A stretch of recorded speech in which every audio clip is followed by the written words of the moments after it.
Itinéraire d'un chirurgien en Afrique en milieu précaire par l'ami Jean-Pierre Le Chaux, grand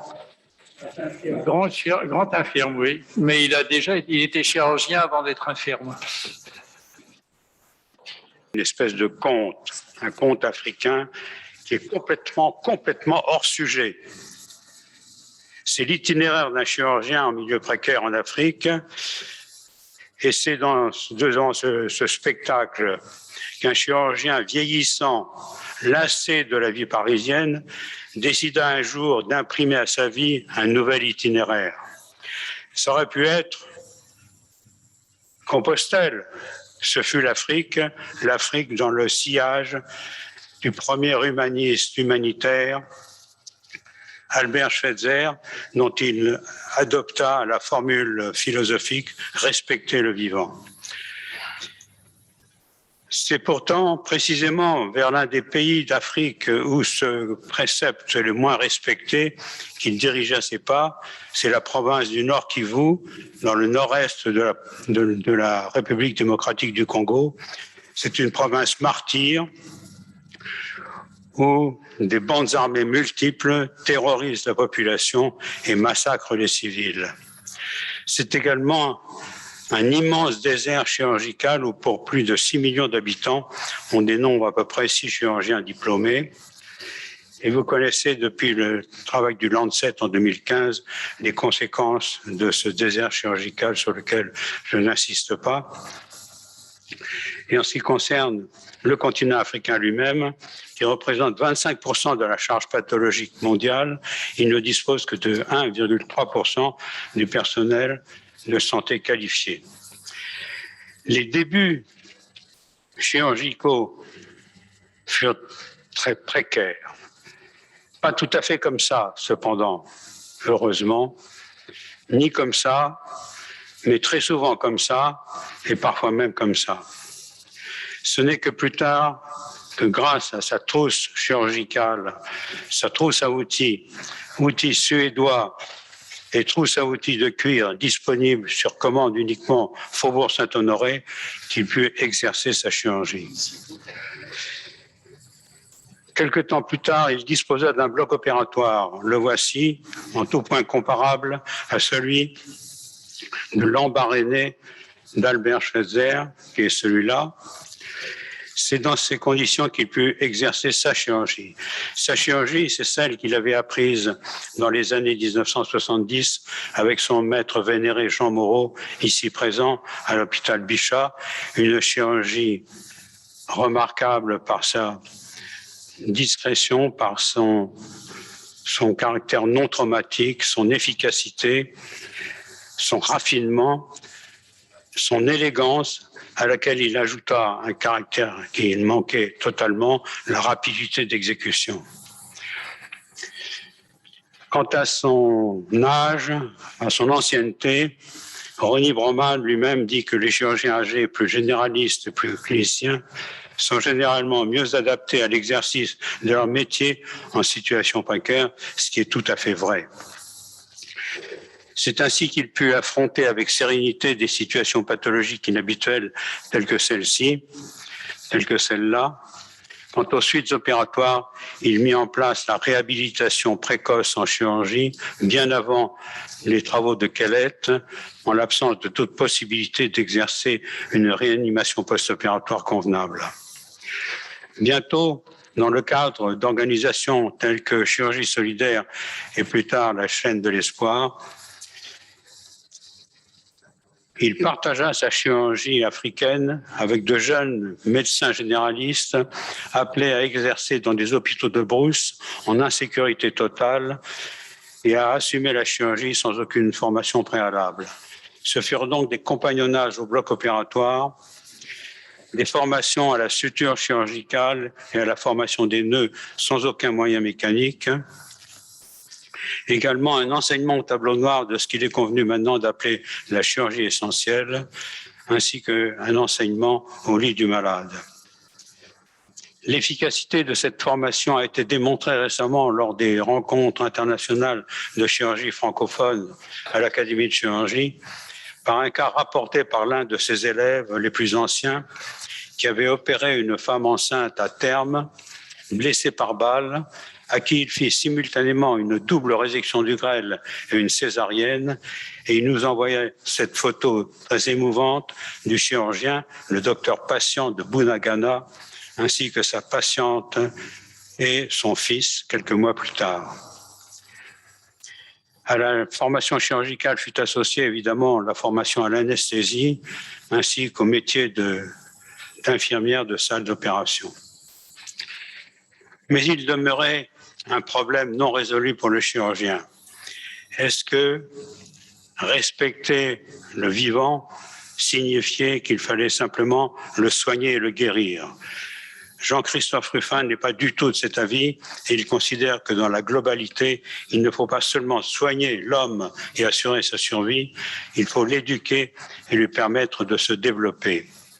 C'est dans cet esprit que le chirurgien, visitant le village d'une de ses anciennes opérées, constata la misère. Des hordes d'enfants munis de loques, déscolarisés, exposés à la délinquance ou au recrutement comme enfants soldats, quelques-uns groupés sans aucun matériel pédagogique dans une classe primaire unique. Il décida alors de créer une association d'aide qui construisit un complexe scolaire dans le village de 14 classes, dont 2 maternelles, avec des enfants munis d'uniformes, de chaussures, d'adduction d'eau, de latrines et de distribution des prix. Pour développer le tissu économique local, l'association créa un centre de formation professionnelle dans une localité voisine, particulièrement actif, ainsi qu'un petit centre de santé. Ainsi naquit l'association AFIA. AFIA en langue swahili signifie la santé. Évidemment, la santé physique, il faut soigner le vivant, mais aussi santé morale, il faut éduquer le vivant. Également, santé sociale, il faut rassembler les vivants en paix, sans tenir compte de l'ethnie, de la religion, du statut social. Et pour le chirurgien expatrié, toutes ces rencontres, des plus humbles aux plus prestigieuses avec un futur prix Nobel de la paix, sont autant de suppléments d'âme. Et c'est ainsi que se termine cet itinéraire initié en Bretagne, au bord de l'océan Atlantique, et terminé au bord du magnifique lac Kivu, au Congo, avec cette phrase éternelle d'Albert Schweitzer, que chacun s'efforce de témoigner à d'autres une véritable humanité, c'est de cela que dépend l'avenir du monde. Je vous remercie. Merci Jean-Pierre, tu vois que ton exposé est très bienvenu et il y a peut-être quelques questions à poser pour comprendre ton itinéraire. C'est Richard Billet qui m'a demandé un conte africain. Alors j'ai choisi de raconter mon propre conte, évidemment.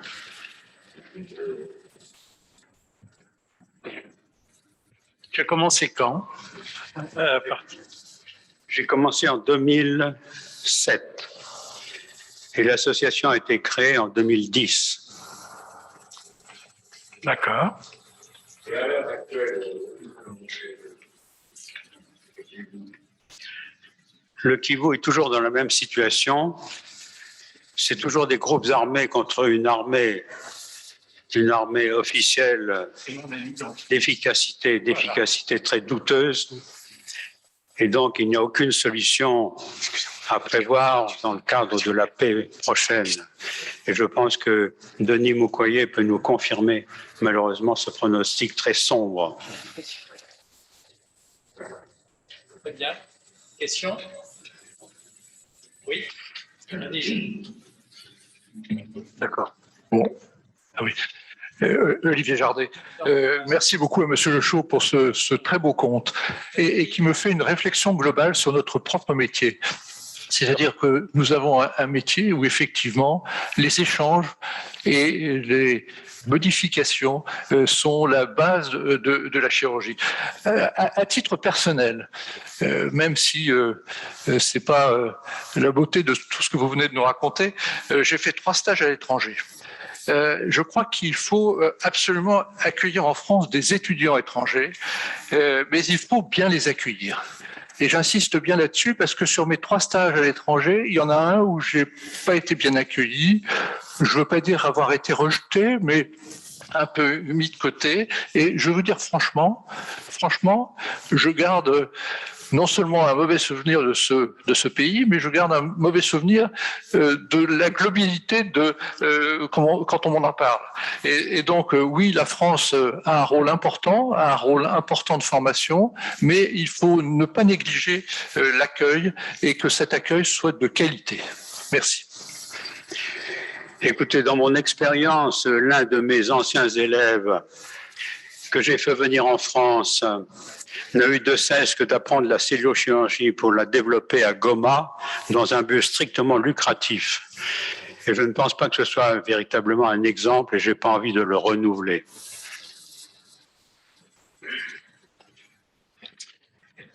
Oui. Albert-Claude Benamou.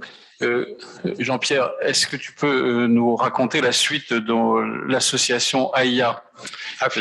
AFIA, pardon, la santé en Swahili.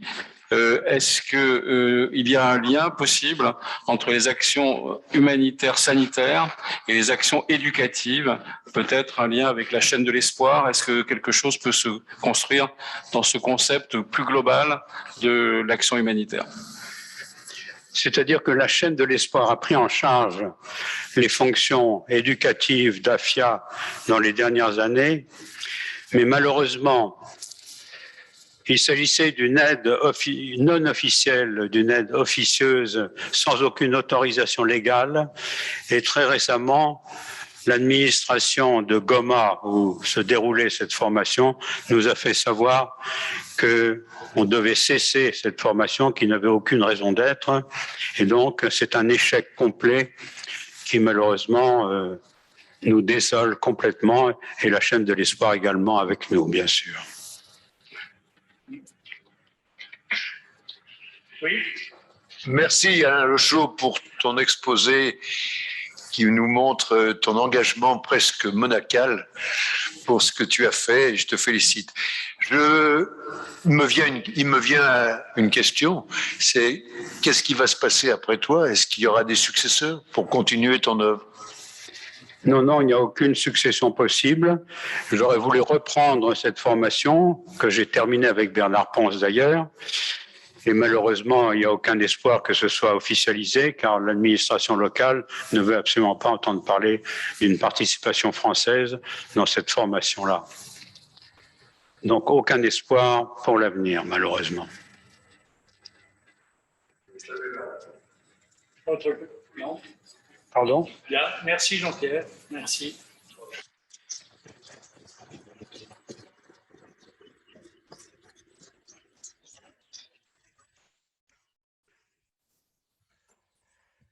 Voilà, cette séance se termine.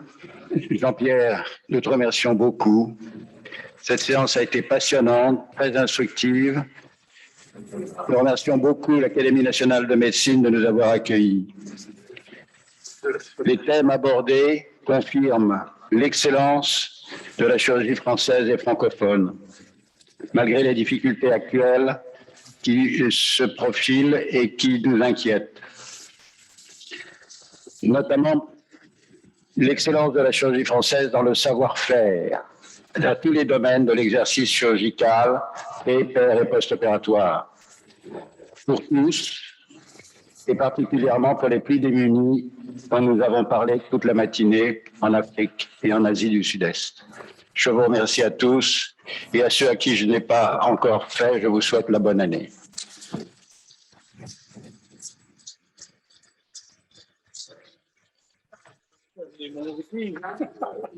Je crois que la séance est levée. Merci beaucoup d'y avoir participé. Merci beaucoup et bravo. Alors.